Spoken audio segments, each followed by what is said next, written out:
Hi, my name is Pam Royster. I am the Director of Post-Secondary Planning in the Office of Transition Readiness, and this is your annual FAFSA Dashboard Training. So let's get started. What is the FAFSA Dashboard? Well, this is a special partnership between JCPS and KEA, the Kentucky Higher Education Assistance Authority, who manage financial aid for the state of Kentucky. And what we're able to do is take our senior enrollment data and ping it against the FAFSA data at KEA to have a better understanding of our students' completion of their FAFSA forms. What KEA returns to us, if we are able to match the information that we have in our system with their system, are three status definitions. The first is completed. That makes a lot of sense. That means the student that we have and the information that we have about them matches in the KEA system, and the student has actually submitted and had their submission processed for FAFSA. We'll get the status completed, and we'll also get that submission and process date. If a student is matched in the system and they have submitted their FAFSA, but for some reason it has not been able to be processed, we will get the note of incomplete. And sometimes it just happens that the student submitted the same day or the day before we pinged the database. And so the problem is it hasn't had time to process. But more cases than not, it's usually an issue with electronic signatures and making sure both the student and the parent has signed. The third category is a little bit nebulous and harder to manage. It's a situation where our information doesn't match what's in KEA system, so it gets returned not matched. That doesn't necessarily mean not completed. There are students that show up as not matched that have actually completed a FAFSA, but we can't match because what our information doesn't match theirs. So it's usually something like wonky in their name, or in more cases than not, it's the school match. So there's this process when a student fills out their FAFSA and they're asked to identify their high school. This isn't a required field, so some students skip it. And there's a confirmation step. There's a button that says confirm. So if you typed in DOS and don't hit the confirm and go on to the next step, what happens is that it doesn't necessarily match. Maybe they didn't spell it right. Maybe they didn't do Harry DOS. There's a confirmation process where the kid clicks the confirmation and then selects the name of their high school.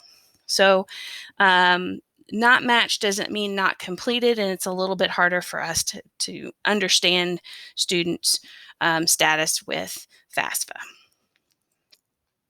Where can you find the FAFSA dashboard? It's on the DMC, the Data Management Center for JCPS.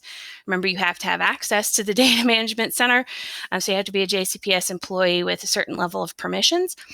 This is on the post-secondary readiness area. So when you click on post-secondary readiness, that page will load, and then in the upper right-hand corner, you'll see school level reports, and there's a drop-down menu. See the little arrow? And you're going to want to select FAFSA. And then you're going to want to wait patiently while the page loads. The bigger the school, the longer it takes to load.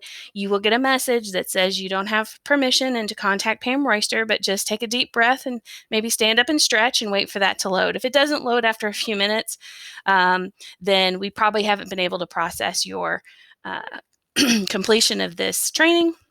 So do reach out to me. I want to go over some required data sensitivity training. FAFSA completion is considered personal identifiable information, that PII, that everybody who went through their FAFSA or their FERPA training understands how important it is to protect that personally identifiable information. And it's even a step higher. This is like the student's fee waiver status at the school. So it's even more protected than some other information. So it's really important that if you pull data from the dashboard, that it's stored digitally in a password-protected device.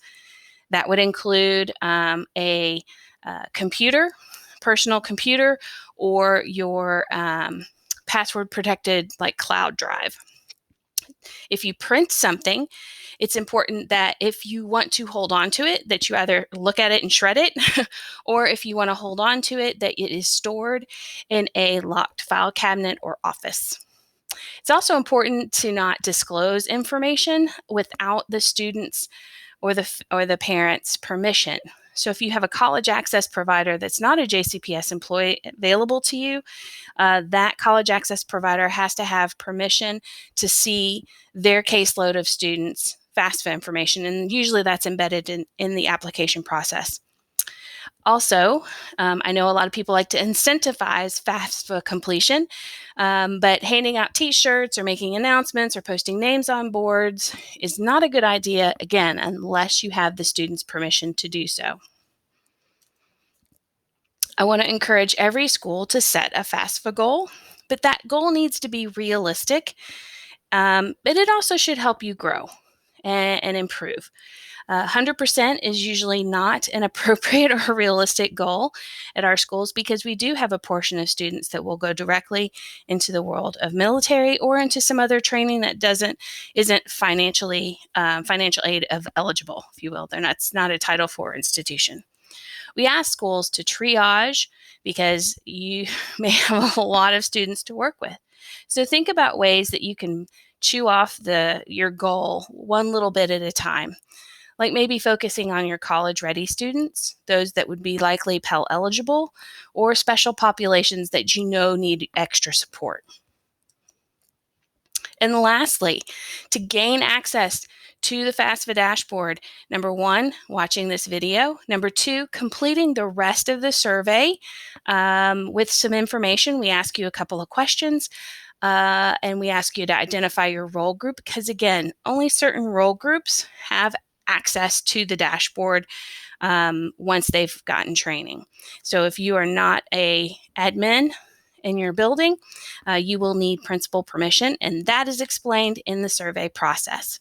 And with that, I will say thank you for listening and have a wonderful day.